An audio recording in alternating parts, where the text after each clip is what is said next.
тази промоция, за която дори аз не очаквах, че с мен е по-ефтиния продукт, а може да си купиш по-скъпи с 50%, но щом го е казал, ще го приема.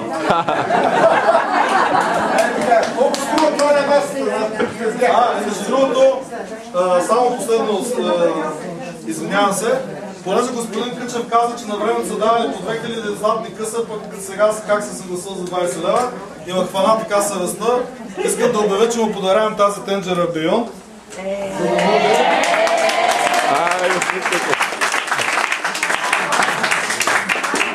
За да може не само тигана да върти, ами тази тенджера с нея да почитава дамите на сърцето си. Колега Радев, купувам това на масата. Колко е цена? 1000 лева.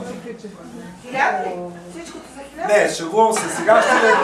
Сега ще може да излезе и толкова, защото ако го минете през едно плюс едно, така. Ние сега ще ви раздадем на всички от вас саморазпис. Господин Къчев, защото знам, че не готвиш спагети, мога да ти я сменя си тигана. Аз имам, ако искаш, това... Ще измисли, бе. А то ставаш и зеленчуци на това спагети. Окей. Всеки ще получи дайте саморазпис. Нека бавно, нежно, тихо и кротко да се спуснем в кафето. Всеки от вас, който иска да се възползва от това предложение, трябва тази вечер да остави един екземпляр на заявката, да капарира.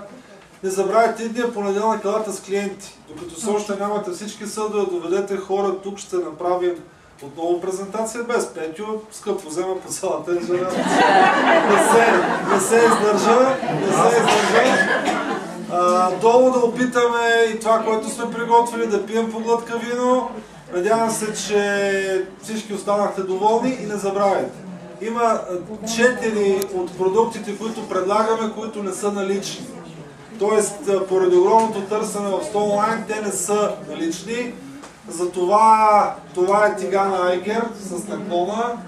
Изчерпаха се мелачките за чеса и още 2-3 тигана, които по-добре да вземате от комплектите и от другите неща, но направете своите поръчки. Долу трябва да капарираме, тъй че от нас толкова чакаме в кафето. Да, разбира се. Само въпросът ми, да. Да. Дори и сурово месо. Да. Приятна вечер на всички, долу в кафето ще ви очакаме да продължим.